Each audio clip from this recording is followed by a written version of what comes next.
soon as it turns 6, the strike of 6, we will go. That's Josh.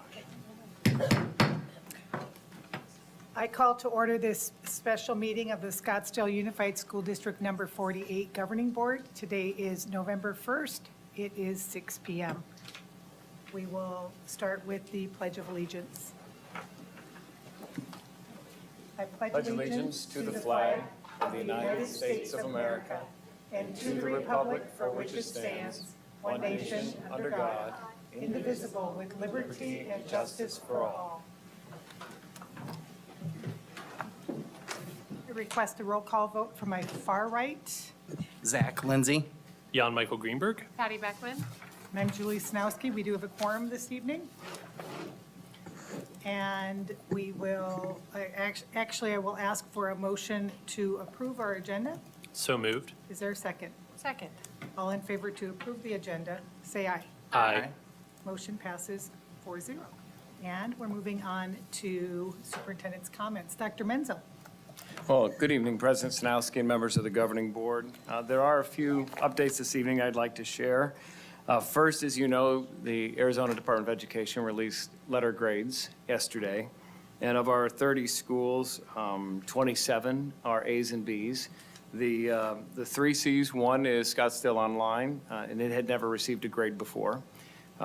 Another C is Tonalea Middle School, and it is 0.1 away from being a B, and we will appeal that. It's right on the cusp of being a B. I don't remember who the third one is here. Copper Ridge, and it's also less than a point away from being a B. So we also have a few schools, 4 of them, that are less than a point away from being A's. So anything that's less than a point away from being the next grade level up, we will appeal to the state.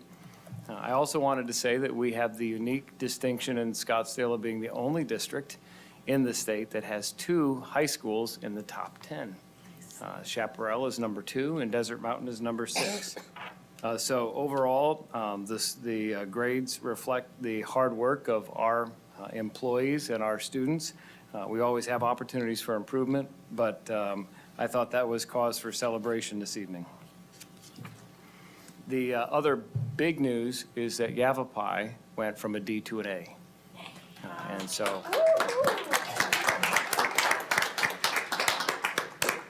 the staff at Hohokam, Yavapai, the combined school during the time of transition worked very hard, and the growth indicators are pretty significant there. So that is also another point of celebration.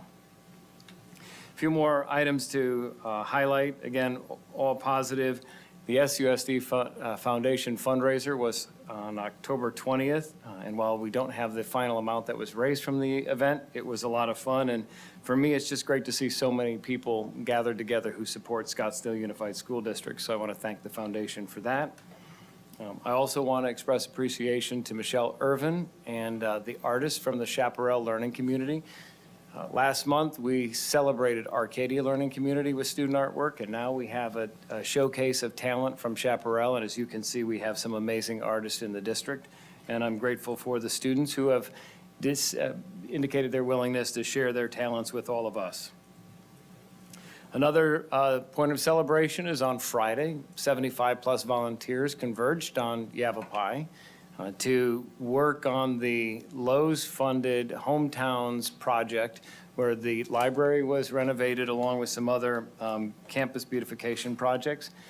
Thanks to Dr. Perniski for his initiative in writing for the grant, which brought in $135,000 plus the volunteers to work on that important project.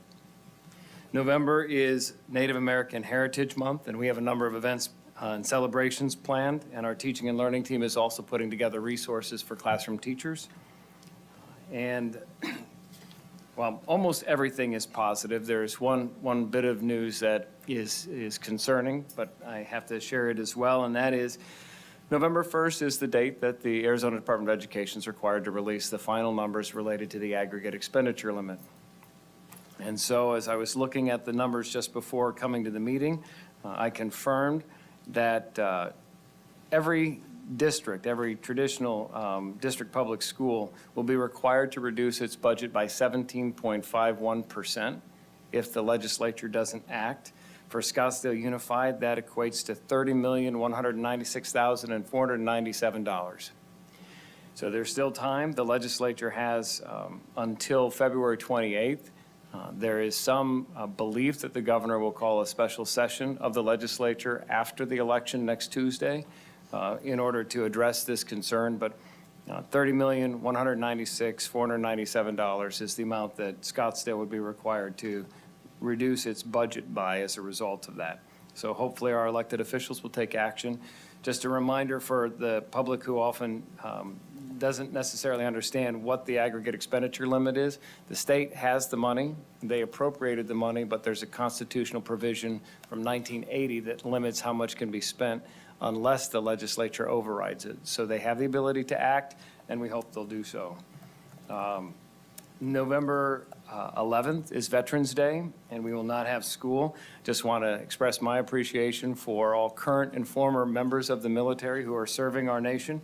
We're truly appreciative of your service. Later this week, we'll be in, several of us, three, will be in Washington, D.C., where Cherokee will be recognized as a National Blue Ribbon Award winner.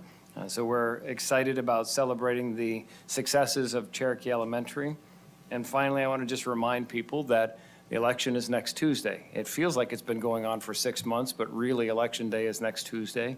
And if you haven't voted already, it's important to do so, and every vote counts. So with that, I'll conclude my remarks. Well, thank you, Dr. Menzel. Appreciate your comments and all the successes and hard work of our many, many employees and our students.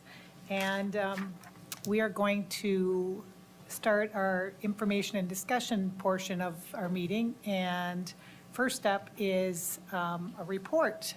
Dr. Menzel, will you please introduce Sure. our presenter? Thank you, President Sanowski. So quarterly, we provide an opportunity for our associations to give the board an update on what's happening from their perspective, issues, concerns, whatever they choose to speak to. This evening, one of the associations is prepared to make remarks. The other two indicated that at this time they don't have an update, and so we will have one this evening. And I'd like to introduce Becky Williams, President of the Scottsdale Education Association.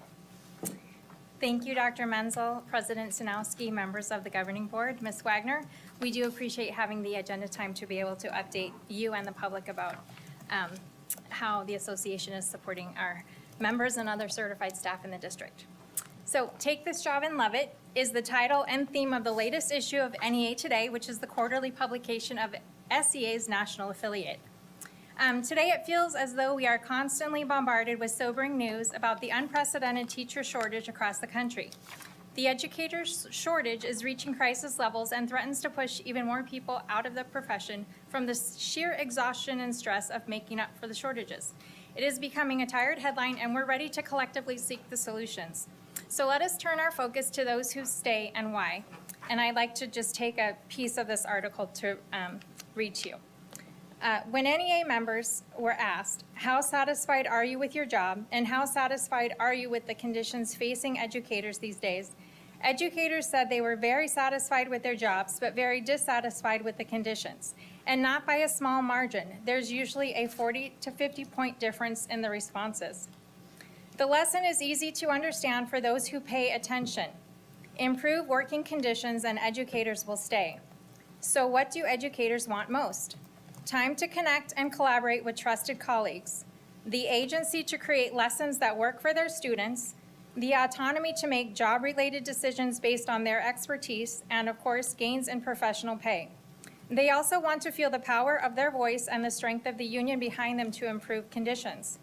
Most educators are called to the profession because they love working with students, but feeling trusted, respected, and valued is what will keep them there. Across districts in the East Valley and here in Scottsdale, our Arizona Education Association staff and local member leaders have been meeting our certified professionals where they are at on their campuses during off-contract time. We are making an effort to have one-on-one conversations with as many staff as possible at these meetings about the very issues NEA asked in its member survey. And we are finding the same repeated theme. Educators love their jobs for all the reasons they chose the profession in the first place and are feeling undervalued and exhausted by the current conditions. So what makes the difference for a teacher who chooses to stay?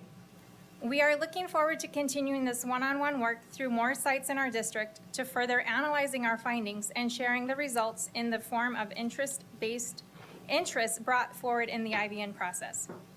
We know that when we are given the time and space to work together, we can collectively bring forward the solutions that will work for all of us who are affected by our current conditions. We want to be part of the solutions that are done with us as we sit at the decision-making table together. With this in mind, we are anxiously awaiting the IBN process to get underway for the year. There are current urgencies that can't wait. We know the result will be educators who stay because they feel trusted, valued, and respected, and our students will have the professionals they deserve in their learning environments. Thank you, SCA President Ms. Williams. Board members, do any of you have any questions or comments for Ms. Williams? Board Member Greenberg. Given the statements that you just read from the NEA and about Arizona specifically, do you feel that this district is working with the association and our staff in a collaborative method? Do you support the direction that we're taking? Do you support the interest-based negotiation process? Are you prepared to talk about that today? If not, no worries. But if you are, do you have any comments on that? I think that as we as a district grow in our knowledge and use of the IBN process and refine the meet and confer and bringing the groups that are involved to the table, then definitely. And the fact that it's part of our board policy and there's been efforts made to get the process going, then it's definitely the right direction to make sure educator voices are heard and empowered. Thank you. Are there any other questions? I do have one, maybe two. What is the status of the IBN process right now? Maybe, since this is part of the discussion, part of the meeting, maybe Dr. Menzel, Ms. Williams, you guys could share that right now. I know we're working on building our association teams, our respective association teams. We've had a little bit of turnover. I won't speak to the status of the other teams, but I know we're working together to bring the trainer in to kind of refresh that process with people who are new to the teams. Dr. Menzel? Yeah, we've recognized that there is almost always some level of churn on the teams, and so we're trying to coordinate time with the three groups to have the core training, the refresher, so that we can launch all three. And the logistics of that have been a challenge, but that will happen soon, and then we'll be moving forward. Okay, good to know. And to make note on this, that the training and the process itself, this is volunteer time of all the leaders involved and the individuals involved on these teams, correct? I'll speak for certified, yes. Yes, okay, good, thank you.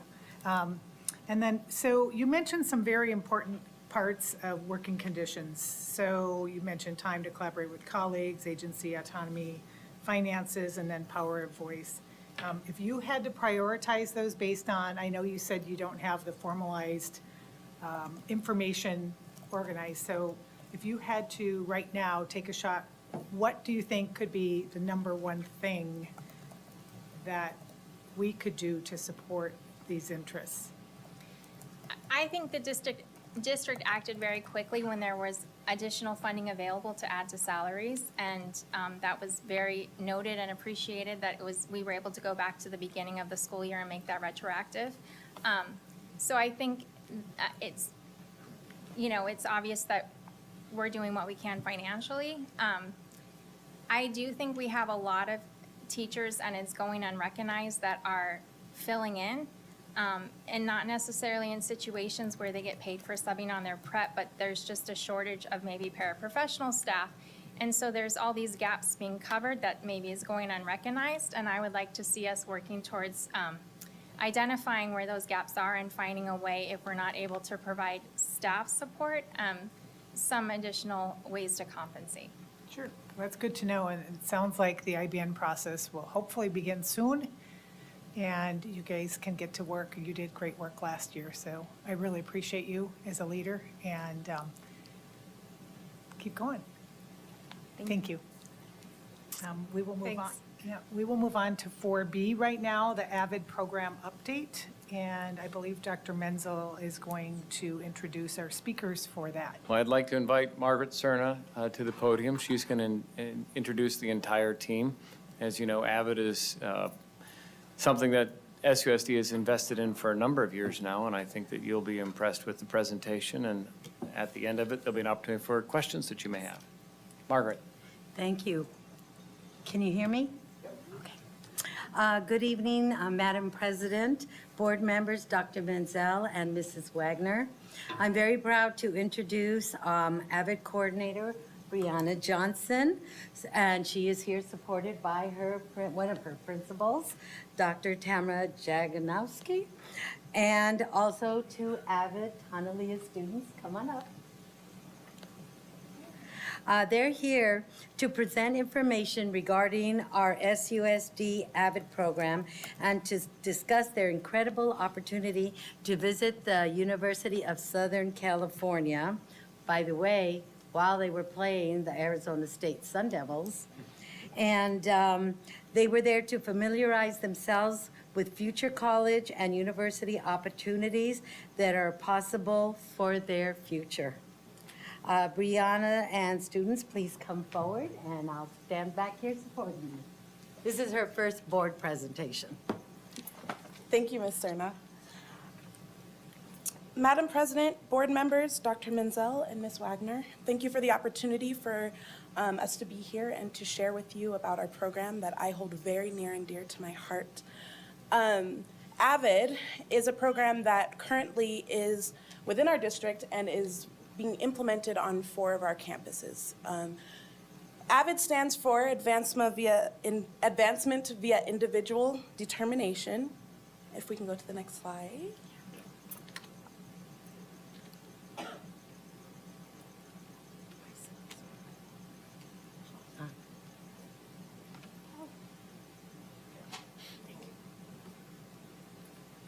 down there. It's right here. Maybe we need to do it. There we go. Yay. Thank you. AVID stands for Advancement via Individual Determination. The way that I explain it to my students is getting ahead simply because you want to, having the inner drive to push yourself into your future. The mission statement of AVID is to close the achievement gap by preparing all students for college readiness and success in global society. AVID uses this framework that gives students the tools that they need for studying and for success in their future. They also focus on career and college, which I'll talk about in just a moment. So the college and career readiness framework, we like to refer to AVID not just as a program, but it's a framework.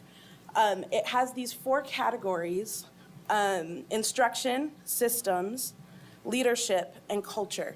And we work with that for not just our students, but also for the teachers. And it all fits together. As you can see, we have a triangle here, with the bottom being relational capacity.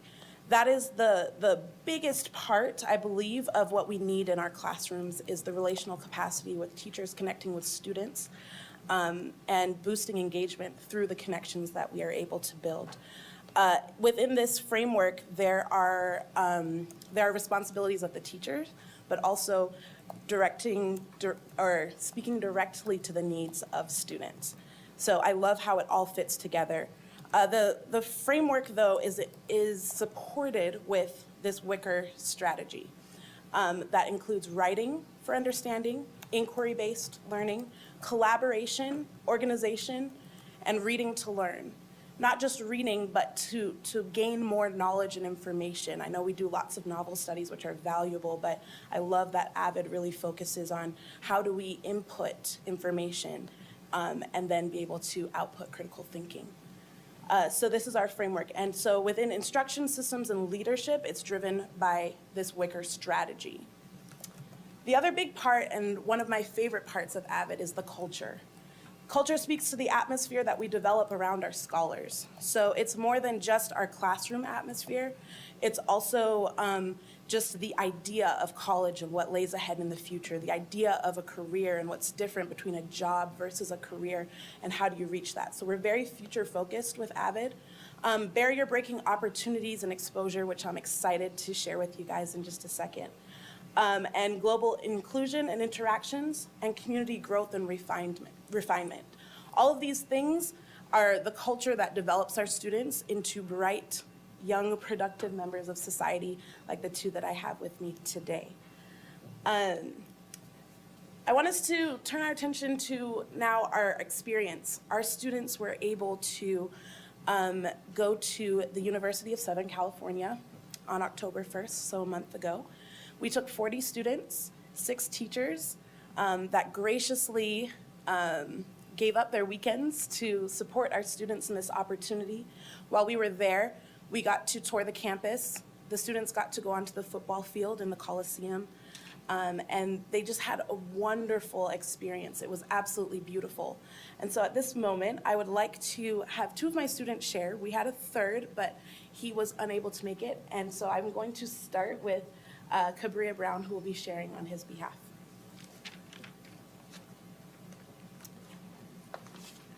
Hello.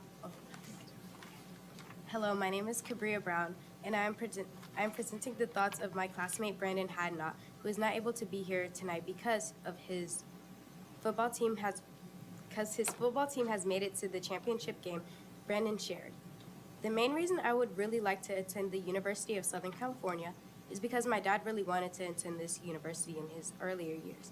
But unfortunately, he did not have the opportunity, and with me being his eldest child, I would really like to prove to him that I am capable of attending the university that he was unable to attend.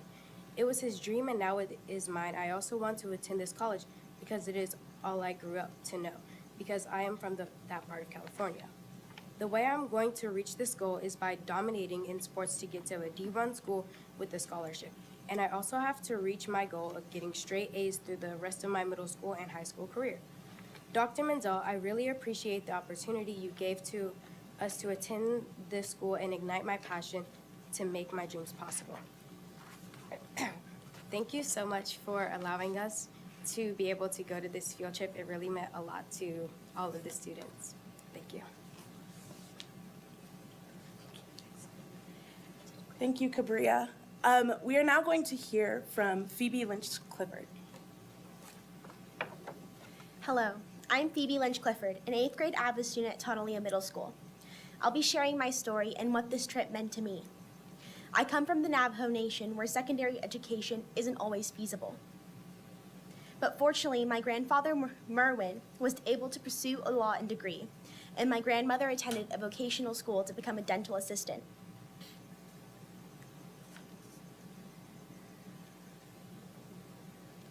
Both of them impressed upon us as young children how important it was to get in higher education. Since I was very young, I was to go to school, earn a degree, and make a name for myself. As of now, I have 3 passions in life: following my grandfather's path and attending law school, becoming a traveling nurse with a specialty in pediatrics, or flying fighter jets for the U.S. Air Force. Having the opportunity to visit the USC campus and getting a glimpse into the daily life of a college student, I am certain I'll be attending a prestigious university. So thank you so much for the opportunity to broaden not only mine, but my peers' horizons. Thank you, Phoebe. I'm passionate about AVID because it allows our students to get ahead. Sometimes when you get to high school, it's just a little too late to start dreaming big. And at this stage in student development is when they have the audacity to dream beyond even what their circumstances are. And so as you've heard from our students, they have big dreams, big goals. And I love that AVID is able to support that.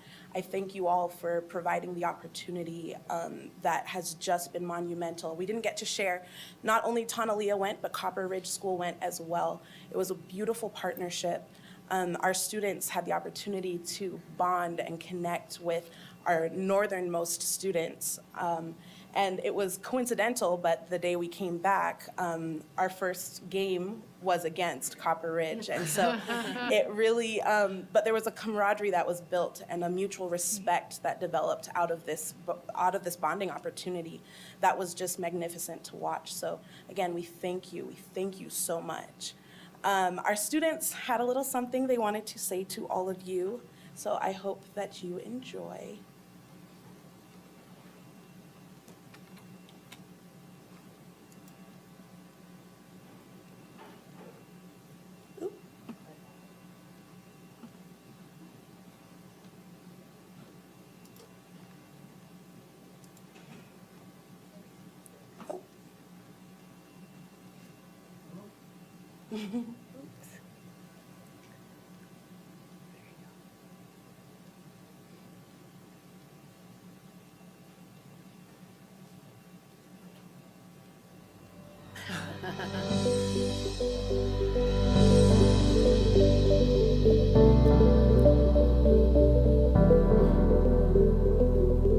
Hi, my name is Mariah Botero. Hi, my name is Mariah Botero. Sophia Aguilar. My name is Daniel. My name is Daniel. My last name is My name is Luisa Valdez. I'm Cabria Brown. My name is Luisa Valdez. Danny Marquez. Phoebe Lynch-Clifford. I'm Marquise. Mia Lewis. My name is Arceli. My name is Brennan Hanarkin. University of Southern California. My favorite University of part Southern was California.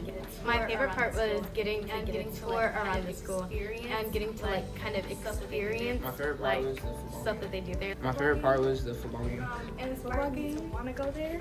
Inspired My me first to time want to going go to the there. stadium. I know my first time going to the stadium. and Favorite seeing part college is when I see all the students. Favorite part is when I see all the students Walking on the football gathering field. together. Walking on the football field. What also inspired me was the library. I like the study room and the staircases of the library to go to the library. And I also like the campus, walking around the campus. It's very big. I liked how we went on. Mostly, I liked how we went on the field and talk to the football players. Talk to the football And I players. think it's very important for us to be able, and I think it's very important Go for to us to be able colleges to to see how college go to life is, colleges to see how college life is, how the as far atmosphere is, as how the atmosphere is, how classes are, I think and it's how everything important plays. because it helps us decide like what college is like, and if we're like if you want to experience that, or just how it works and like what to expect. To branch out and to see what we One of my dreams is to go. One of my dreams is to go to the NFL and play football. When I graduate high school, I want to go to college and try to get a degree in business and economical and like political studies. I want to go to college. I want to be a pro athlete. Hopefully not get injured a lot. Better health like I am now. Make it to the NFL. Better health. Make it to the NFL or NBA, whichever one offers me the opportunity. Make a lot of money and give stuff to charity and to my family. I want to study My plans music are to production. serve- My plans are to serve 4 years in the Air Force and then go to college. The college that I want to go to is probably Ohio State, but I definitely want to go to an Ivy League school. I definitely want to go to an Ivy League school. Trying to go to University of Southern California.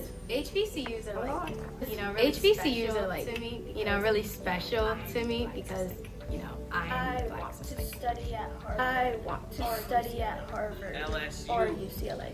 LSU. Thank you very much, Dr. Menzel.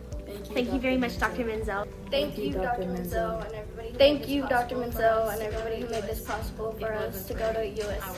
If it wasn't for you, then I wouldn't have been able to go to field because like, I don't have it like that. Because like I don't have it like that. Wouldn't be able to have a tour at school. Wouldn't be able to have the experience at school or have the experience. thank you, Dr. Menzel, for letting us go on this trip. It helped me see what college is like and make me want to go to college.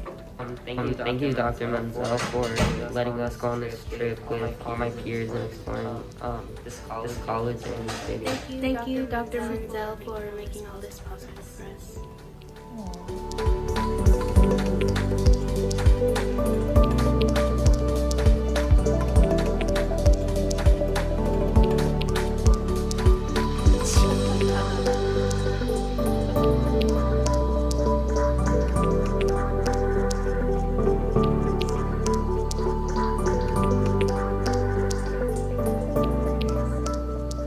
Thank you so much for allowing us to share. Do you have any questions? I would actually like to commend all of you. Cabri and Phoebe, thank you for sharing the experience in your own words. I could tell it was very meaningful, and that's what we aspire to provide here in Scottsdale Schools. And Ms. Johnson, it's obvious you care about your students and you are dedicated to them.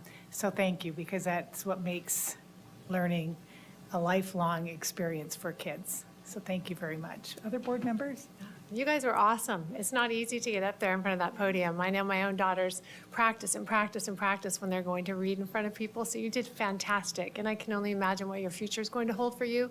It'll be exciting to watch. Thank you for being a representation of the rest of your peers, and hopefully there'll be many more opportunities like this. Anything else? Board Member Greenberg? No, I don't think I could say it any better. But it was amazing. I'm glad you guys all were able to go on this trip, and I wish you all the very best in your future endeavors and success. I'm sure you're going to do and accomplish great things. Thank you. Yes, Dr. Menzel. So thank you for the presentation. There seems to be one part of the story that's missing, though. Was there a flat tire on the way back? So you also learn a little bit about overcoming adversity, right? Yeah, we did. Our students were very resilient.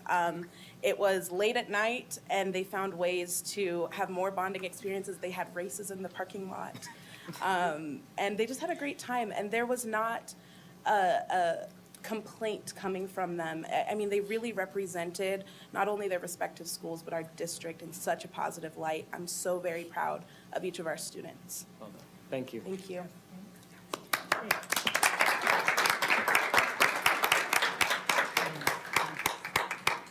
And we will be moving on to 4C, new governing board member orientation. Dr. Menzel.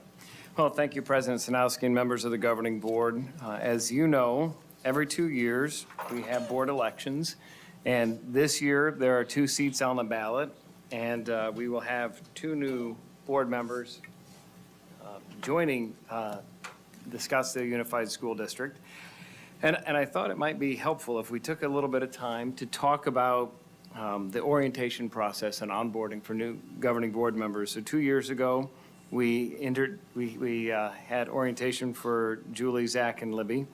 And 4 years ago, Jan and Patty were part of the new class at that time. So I'm interested in hearing what went well for you in orientation, what you wish you would have known when you started that you now know that could be wisdom passed on to whoever is elected on November 8th, and the structure of orientation, because one of the things that in my 21 years of being a superintendent is very clear is that what it looks like when you're on the other side of this podium versus what it's like when you serve as a governing board member are 2 very different things. And so I was hoping that we could talk about the structure.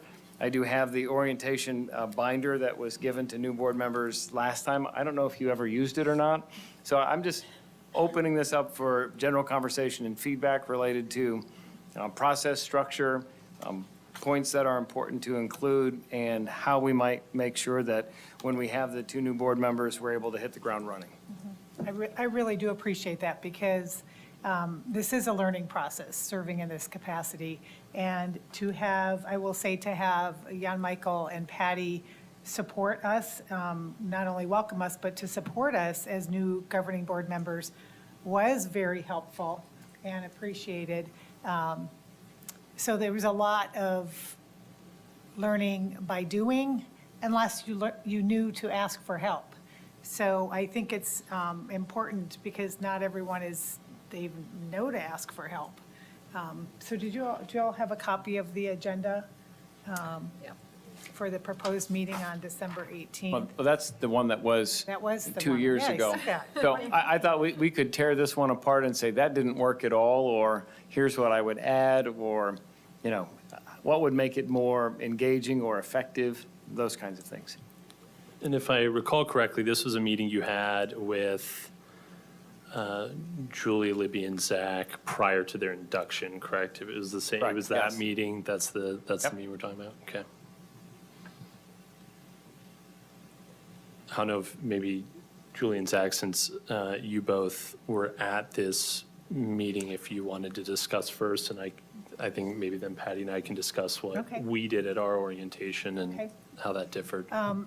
I would just say that of this agenda, I think what was missing was something that was really important, and I didn't realize it so much until I was in this seat here, was meeting protocol.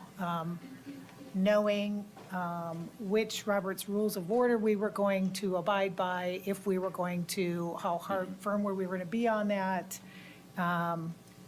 The communication protocol, I think, is a big part with staff, with parents, with other board meetings, or other board members. And I would say even like the item 6, the primary responsibilities, I don't know if you can go over everything that comes up before us in a meeting like this, but I would say to just, make sure that it's reiterated that as a governing board member, as an individual, you are one of 5, and you really do not have the power to do anything as a solo individual other than listen and bring topics to the board as a whole and ask that they be placed on the agenda. But, no individual is empowered to act on behalf of the board independently. I think the open meetings, do's and don'ts is super important. To have council lead that is nice. And, I think Jan and Patty can maybe add on to this portion of it. Like, how did you guys learn? I mean, you can read the law, but the application of it, right, is a little bit different. So what are your thoughts on that? It depends if you're reading certain agency handbooks, because even if you read the law, they might not agree. I think on the open meeting law front, I don't believe we went over that in our orientation that we did with Dr. Creekard. I think it was done as part of the first board meeting, because I don't know if that consent decree still applies to the district, but we still do the annual training every year. And I think we did it this year, and we did it in January again. So I don't know if the open, well, I guess it might be helpful to have kind of a prelim before the first meeting, because they start their position January 1st before the, I think the meeting's January 4th or 5th this year. So. And so agendas are already made. And so to understand the law itself, as of January 1, they need to be abiding by, not the first meeting that they participate in. Right. Go ahead, Patty, Board Member Beckman. So, looking back, I think that we put an unusual, or in my case, amount of focus on content over process. Meaning the content of your role, like the learning what you're going to do, actually the budget, all those kinds of things, that comes with application and serving in the role. We didn't spend as much time on actually what your role looks like day to day. And I think that was really important to break down what is the difference between a study session and a special meeting. When do we have that? Well, how does that work? The fact that there's no consent agenda on that first meeting of the month, and why? What is the difference between this and a regular meeting? Going through all of that, and then we just assume board members understand that, and they don't necessarily understand that. And then talking about the role itself as far as it relates to your communication with the public, your communication with your fellow board members, your communication with the leadership in the district, and what is appropriate and what is not appropriate. And within that, it's scope, then talking about your individual power and how there is none. How collectively you can have great ideas, but they have to be hashed out inside a meeting, and that's the only place where actually action can be taken. So the process itself and the day-to-day, I think it needs to be more of an emphasis on that, and not just a thinking that maybe someone understands all of that. Board Member Lindsay? For me, the biggest is communication. I mean, coming in, having never done this before, the expectations and assistance in staying out of the weeds, like what we can't do, and, because that saves staff. Those are the big ones for me. Yeah, I appreciate that. I think what we've been saying is communication is vital, a priority. Board Member Greenberg? Yeah, I think all three of you have probably hit on the main thing, which is, explaining to new board members, and sometimes it's important to remind ourselves what our role really is, because we have, our statutory powers, right, in 341, and we have our board policy. But I think, understanding that we're not the implementers of that policy, we're not the ones going around day to day checking up on things. We can ask for information and we can do information gathering. We can meet with members of the public and understand what their concerns and issues are, and then gather that and turn it over and speak to administration and see, do we need to have a board meeting about this? Do we need to have someone investigate something? Do we need to implement a policy? I think those are all really good. I think when I first joined the board, what I saw at the time was sometimes, and it can happen very easily, just an overreach in that area where it goes from information gathering or, personal interests and curiosities to kind of pressuring staff or either making commitments to members of the public that, again, because you're only just one person, you can't do, or pressuring staff or directing staff to take certain action that they can't take because, again, you don't have that authority. So I think going through, and I think ASBA has some useful tools and information, like PowerPoints and presentations they do on this of that really is important, because I think in a way I see this communication protocols that goes back to the board meeting we had a few weeks ago. I think that actually is connected, right? I mean, if members of the public think that you as an individual board member can take action because you've kind of mistakenly gone down that path of, yes, we'll get this done, that leads to those constant communications of like, hey, there's this issue, can you take care of this right away? So I think that, I think that all gets tied in to each other. So I fully agree. I think focusing on the, 6 primary responsibilities and 8 communication protocols, and then of course the actual, the difference between the board meetings and how it's structured. I think those are really the key areas. I know we did the whole thing where Dr. Creekard went through every single department and we had a presentation by every single head. And I was looking at my binder the other day because it still sits on my shelf. And I can't say that it was opened after that day because information just gets updated. Every day there's a new thing. So I don't know if that's maybe just too lengthy. Board Member Beckman? So, Dr. Menzel, this is where you have an opportunity to set the tone with the new board. And I think it's important for a superintendent to realize that it is your responsibility to set that tone with regard to communication with your staff. Every superintendent does it different. I know that Dr. Creekard was very firm in the fact that he did not want board members emailing staff directly. And the reason is because we don't know when you've placed some project on someone that, in the cabinet, for instance, or Shannon, our CFO, is buried in, budget requirements and reporting, et cetera.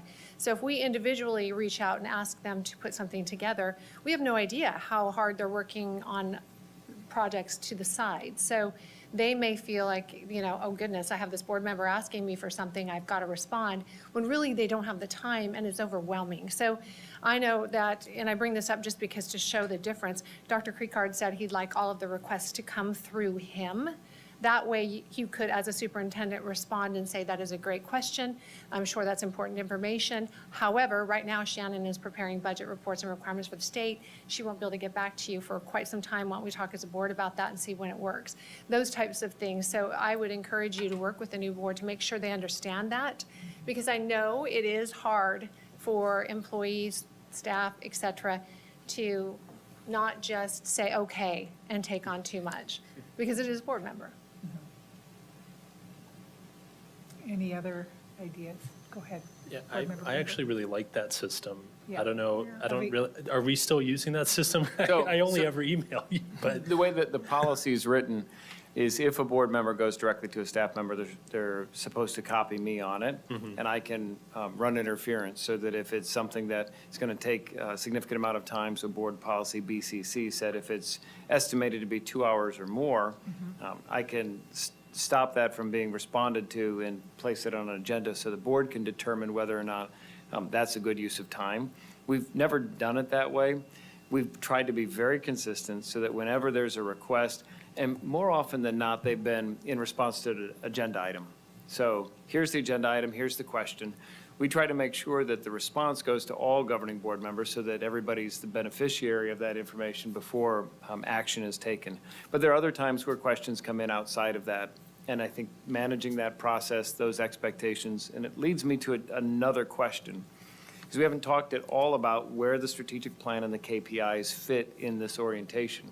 But for me, there are a lot of things that people may wonder related to how the district operates with 30 schools, 29 buildings and an online school, several $100 million we're responsible for. There's no shortage of things people could ask questions about. But what's the proper purview of the governing board? And then for me, the question is, how does that impact what we've identified as our strategic plan and the key performance indicators? Because there might be some things that are interesting, but when you look at them in the totality of our operation, they're pretty small. And so I'm just wondering, is it the first meeting? Is it a separate part of the orientation? When do we talk about, that guiding light that our strategic plan is for the district, and how the decisions we make here help advance that or could undercut it theoretically if we're not intentional? I think it's really helpful to have an onboarding meeting specific to go over all of these things we've discussed. And instead of assuming like after January that this is something we're just going to gradually implement or whatever, that this is the primary focus of an onboarding meeting. What would you add? So what I've heard is the binder that's got everything about every department, and I appreciate all of our department heads who are here. That's not particularly important for the first orientation meeting. No. Process, structure, how we function as a board, communication protocols, some of the do's and don'ts related to OML so you don't slip into things. The reply all feature on an email can be, so those practical things. Do we situate that in light of our strategic plan and KPIs, though, so that there's substance there? Or do we have two separate meetings, one that goes over form and function, and another that says, okay, here's the plan, here are the KPIs, and we break it into something that's more manageable? I personally think you have two. And the reason being is because. Two separate? Two separate meetings. The one is going to just talk about your role. How do you function day to day? The other one, it's important to understand your role before you start talking about the strategic plan and what you put in place, because the board and individuals on the board need to understand where they fit in that strategic plan and what, how they contribute to the overall health of the organization, and the fact that we are here to set the mission and the vision, et cetera. But where does our capacity end? And so that's a whole nother discussion. Once you make sure everyone understands how they function day to day and what their role is, then you kind of get into the meat of, now that you know what you're doing, this is what we have developed as a plan. Let's see where you fit inside of that. So form and function as one meeting, and probably the first, and then substance as the secondary meeting. Board Member Greenberg? Yeah, I think that's a really fair point. I always go back to this very helpful PowerPoint from Stanford Business School about what boards do, and it basically the 2 points, right? Advisory consulting with management regarding the strategic and operational direction of your organization, and oversight, monitoring your performance and expenditures and the like. And I think that really fits the advisory oversight dual mandate, as they call it, I think really covers what we actually do. Because I think it's so, when you're campaigning, you're out there and you're like, oh, we're going to implement this and we're going to do that, but we can't. And there's bureaucracy for a reason, there are laws and rules for a reason, and we have to go through processes.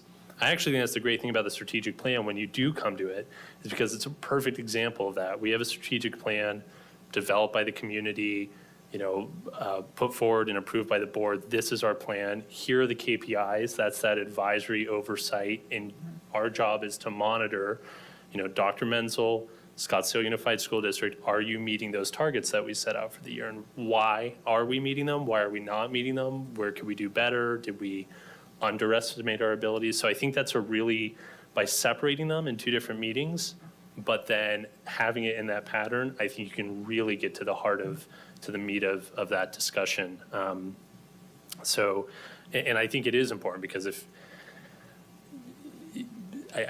you don't understand that, you do end up in a situation of, well, I disagree with all this, or I agree with all this, but I want to do more. And it's like, well, there's a process. That's how the board collaborates and with our community and gets to that part.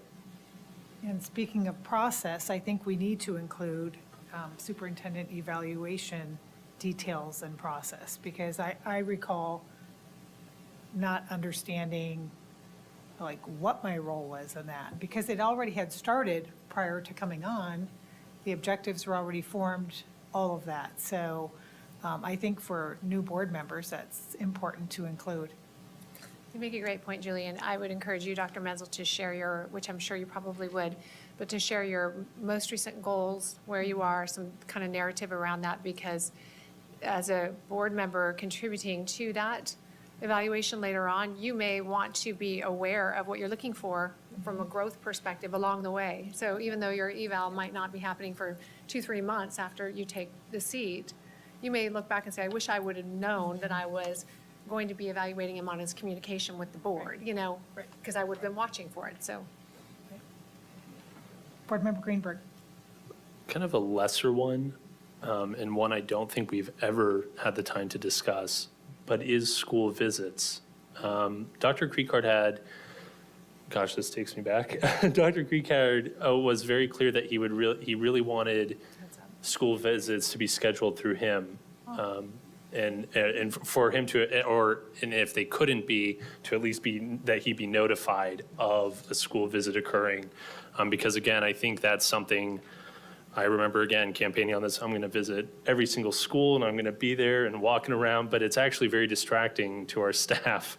And because they plan out, an hour plus of time to go over their school and everything that they're working on and different challenges they are having, the successes they're having. So it's a lot of time for them.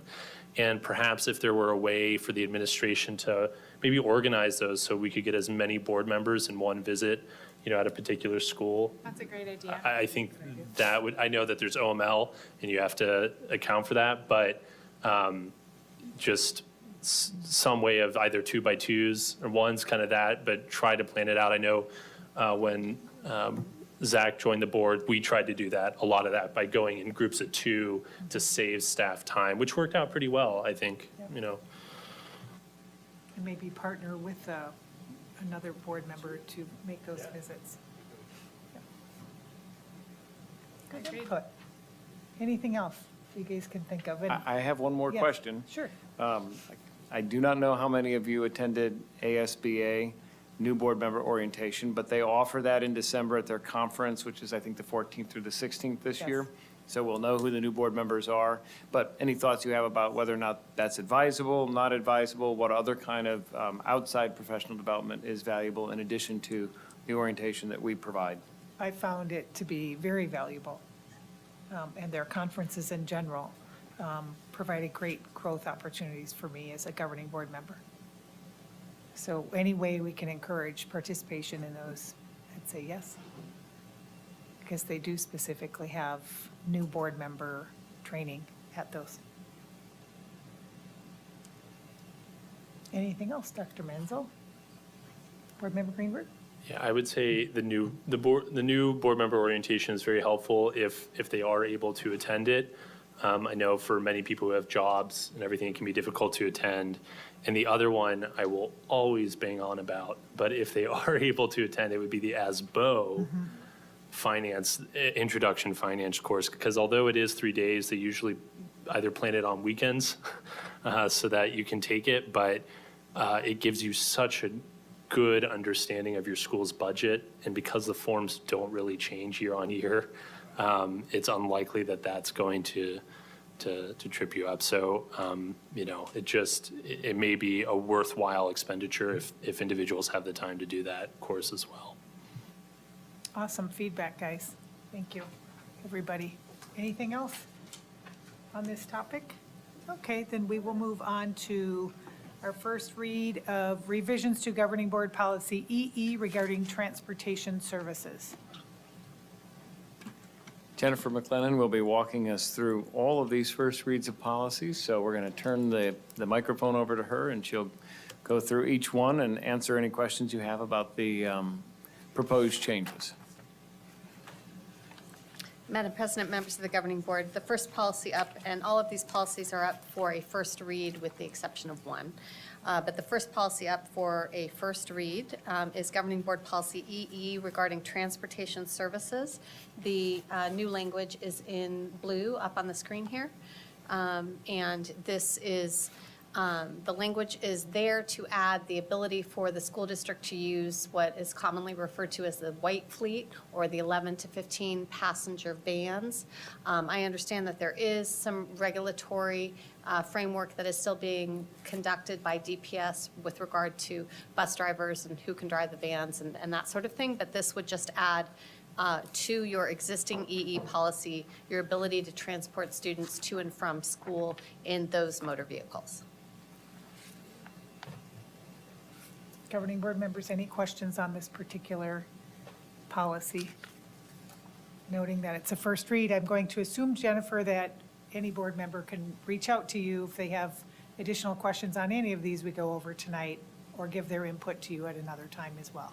Any board member is welcome to reach out to me individually and provide me with any input that they'd like to provide. And I should tell you that these are suggested policy revisions from ASBA. I have transmitted to the Governing Board a spreadsheet with various policies that we will be bringing to you or that we will not be bringing to you as a part of ASBA's suggested policy advisories issued both in August and September of this school year. So this is one of the policy advisories. This does differ from the ASBA model.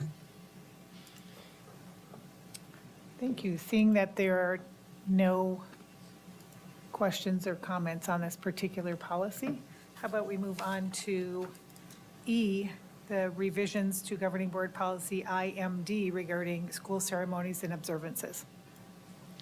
Madam President, members of the Governing Board, Dr. Menzel, again, there is some strikeout language through Governing Board Policy IMD and some additional language. This language is meant to comply with ARS 15506, which added as of September 24th a not more than 1 minute, not more than 2 minutes, but between 1 and 2 minutes, excuse me, for a moment of silence for your staff and students to observe at the beginning of the school day. And so that's what that language is about. Board Member Greenberg. The second, I know this isn't part of the specific revision, but the second to last bullet point about students whose parents have informed the school that they are not to take part, is there a process in place for that, or can a student simply not take part? That's a great question. So would a teacher know that the parent has requested or informed the school they didn't want their child participating in this?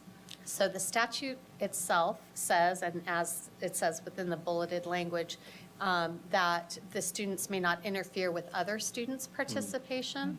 As Board Member Greenberg noted, the bullet immediately underneath the proposed added language is existing.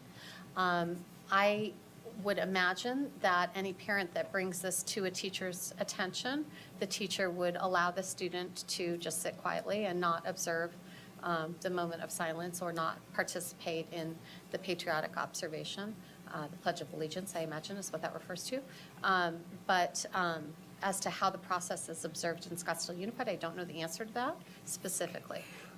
What I do know is that both the law and your policy would prohibit any student from disrupting others' participation in the activity. I think it's fine. I mean, the law is the law. If we could just double check that second to last bullet point, because if it isn't necessary, I just think it'd be easier to remove than, I guess if it isn't necessary, it's probably easier to remove, because it just seems like an odd, unless it's in the statute, obviously, in which case it would be necessary. But if it's not necessary.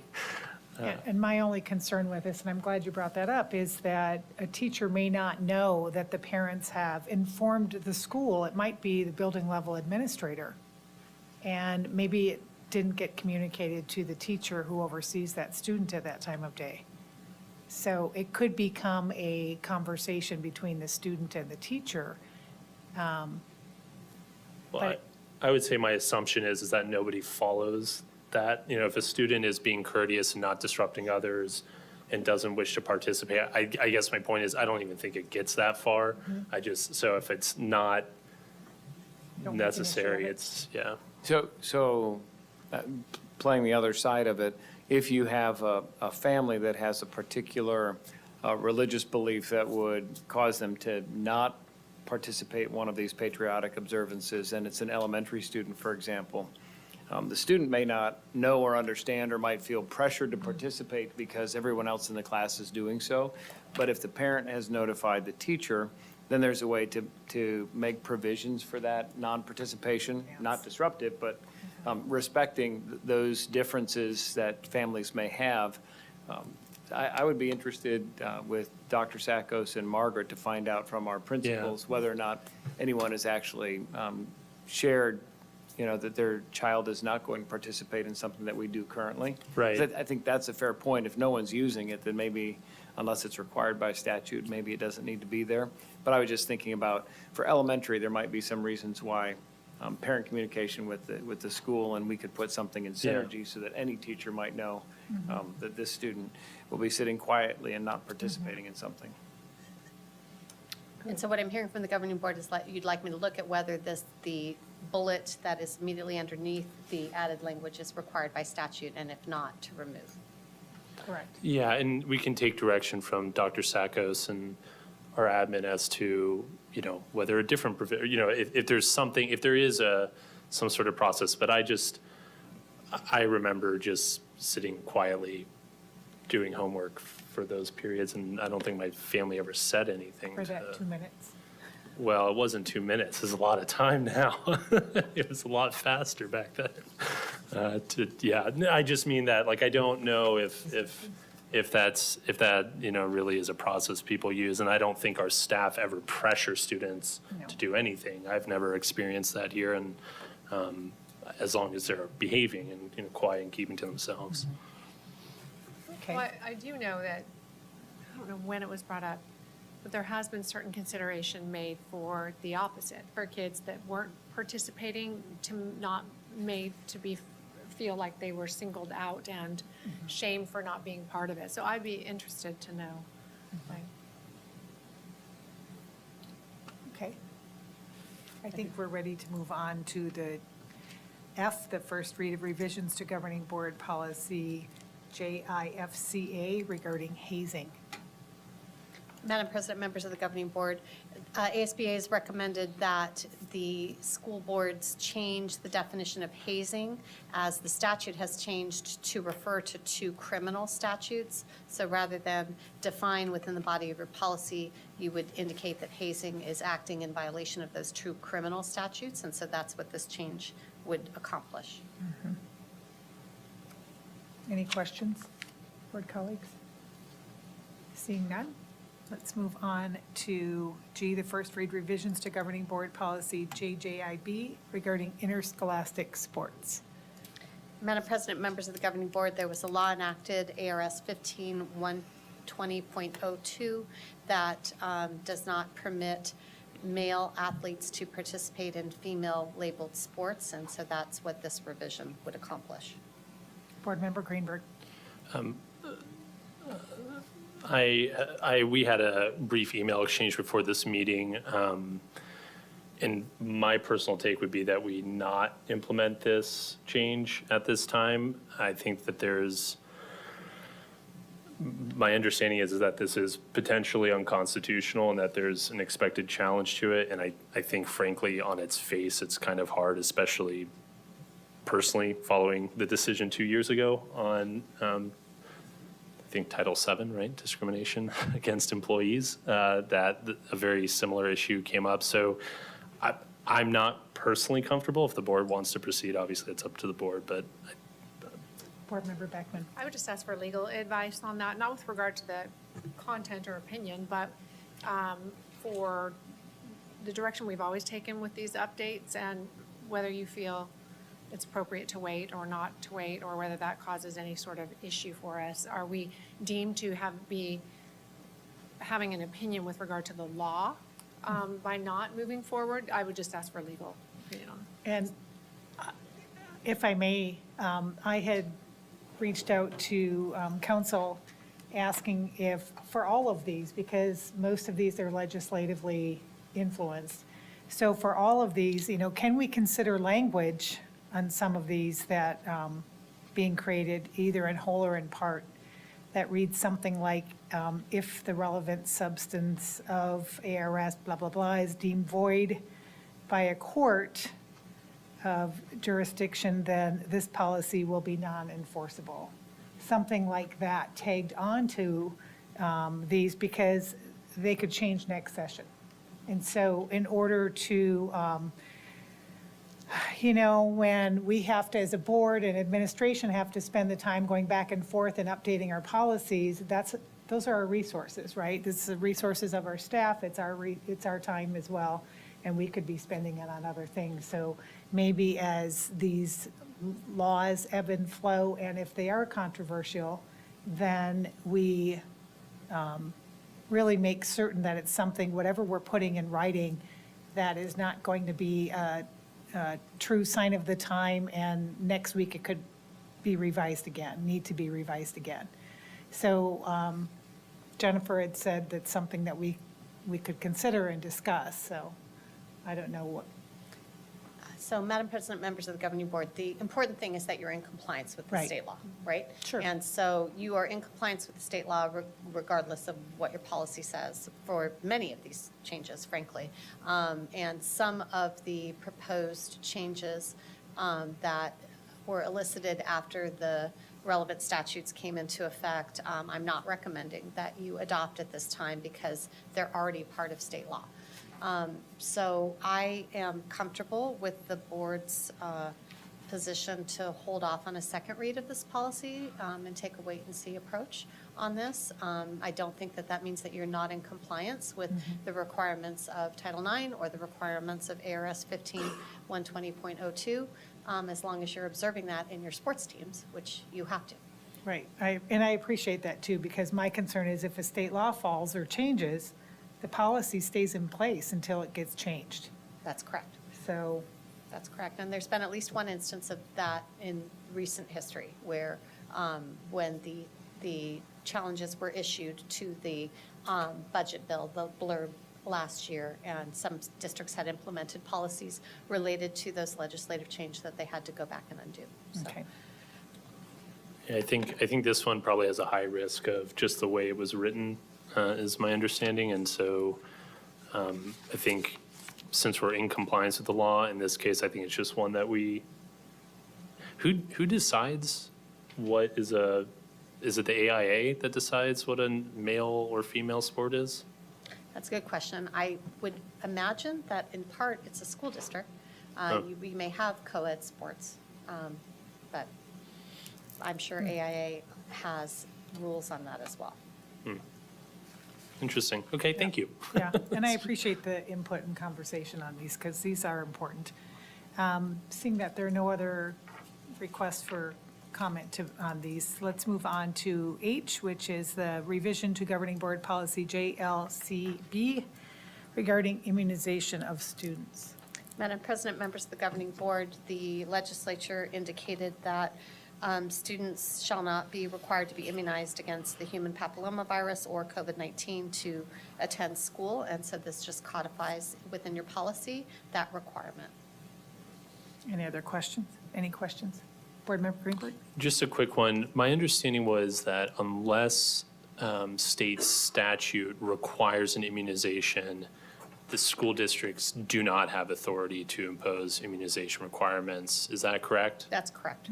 So the Department of Health Services would have to adopt it as a required vaccination in their administrative regulations. Some of the proposed revisions to the regulation and the exhibit to this policy accomplish an attempt by ASBA to clean up those, exactly what you're talking about, which is that you have to look to the Department of Health Services to determine what immunizations are or are not required. Right, okay. So I just to clarify to the community, because I think it is important to note that although they passed this law explicitly prohibiting districts from requiring this, we actually did not have that authority in the first place, and have never had that authority. And so I think that's a really important point because there is a lot of misinformation about that, and it's good to clarify. Thank you. Thank you. Seeing that there are no other comments, let's move on to I, consideration of new governing board policy JRR regarding student surveys. Madam President, members of the governing board, this is a new governing board policy, JRR, regarding student surveys. The purpose of it is to accomplish the requirements of ARS 15117, which requires surveys that are on any of these listed 14 topics to be provided to parents 7 days in advance and received specific opt-in permission. And so that is the content of this policy. Board Member Greenberg? Just for a little bit of fun here, indulge me. The first one, critical appraisals of another person with whom a pupil has a close relationship, that would not require, like if students are grading each other's homework or something in class, would it? I mean, we wouldn't have to. So my understanding of what this law is meant to prohibit is if you were asking a student to assess their relationships with their family members, how they, but I do not think grading homework would fall into that. Okay, no, or their group mates in a group project. No, I appreciate that. It's just a little bit of humor. But yeah, this is fine. I mean, the law is the law. I do think it's important. A lot of these topics go to student and child mental health and, can identify risks of suicide that help us engage suicide risk prevention. So I think while we don't use surveys of this nature, as far as I'm aware, and we use different types of scanners to try and identify students who may need additional social emotional supports. These are important topics, and then, and there may come a time when we do request this. We do try and do surveys for this. So thank you. Of course. We're good to move on? Okay, let's move on to revisions to governing board policy KB regarding parental involvement in education. Madam President, members of the governing board, there were a number of changes to state statute pertaining to parental involvement in education. The first change to this policy moves language that was already in your policy. If we go down, we can see where it was struck out. So it was struck out down at the bottom, and I just bumped it up to the top where a definition should live, in my opinion. The other changes right here govern procedures by which parents have access to school library, collection of available books and materials, and which they could receive a list borrowed. Those provisions actually are not scheduled to go into effect until January 1st of 2023, but these would add them to your policy to be ready for that eventuality. I have suggested that you remove a exhibit reference. I have suggested that you remove a discussion regarding an exemption to site member councils because it doesn't apply to your district. This right here is an addition that is required under the Parents' Bill of Rights and House Bill 2161 to allow parents to have access to all written and electronic records maintained by the district regarding their child. And those are the revisions. Oh, and then at the bottom, it is required by law that the district post a link to the Arizona Department of Education's publication regarding parental rights, and so I've just added that requirement. Super. Any questions or comments? Nope. Okay, then let's move on to the last information discussion item, which would be the revision to Governing Board Policy KI regarding visitors in schools.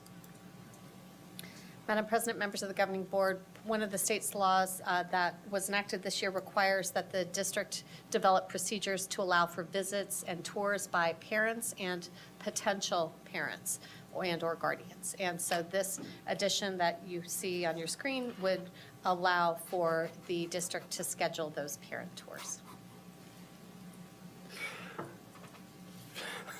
Feel like my teacher would hold me back longer for that. Just out of curiosity, if a parent or guardian or a visitor, potential parent guardian, comes to our schools, we are government property, but if a parent says, I want to sit in my kid's class, are they allowed to record the classroom? What types of limitations might there be? So that parent, and that might not be a discussion, that might require further research. We might have to have that discussion another day, but just so that staff members and parents have an equal understanding of, what would be allowed and what would not be allowed without certain additional permissions. Do we have any information on that? So this policy revision would simply allow for the superintendent to begin the process of scheduling, having procedures to schedule tours. Any visitor to your campus is required to observe all of your visitor protocols, and that would include requirements that the privacy interests of other students be observed and effectuated. So certainly when there are, and this district has, accommodated classroom visits for a number of different opportunities. For instance, for your any outside provider who wants to come observe a student's behavior in the class for an evaluation purposes, they have access. But they are required to observe your protocols and your requirements so that your student privacy interests are protected. Okay. Board Member Beckman? When is the last time we've updated or talked about those protocols as a board? I mean, we did have, I don't want to, visitors, I don't necessarily want to open a can of creative discussion right now, but we have had some things happen on our campuses before that were in the gray area. That, all of a sudden we were like, wow, we don't have, a policy for this or a discussion about whether this can actually go on from, when someone visits our school. So I would ask maybe this is an apt time to bring that forward at some point to update them.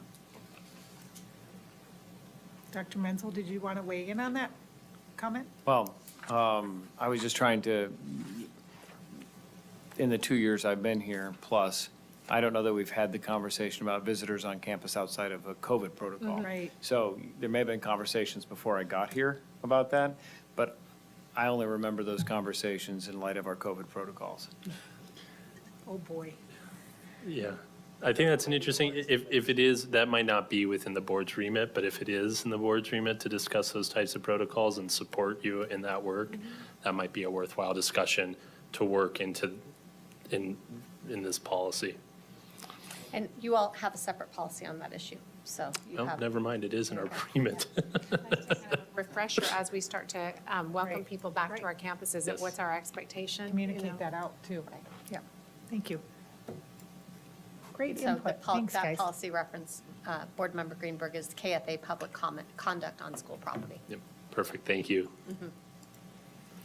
All right, seeing that we have no more questions or comments on any of the information discussion items, we are going to move, we don't have any action items tonight, but I will note that we have, our next governing board meeting is November 15th.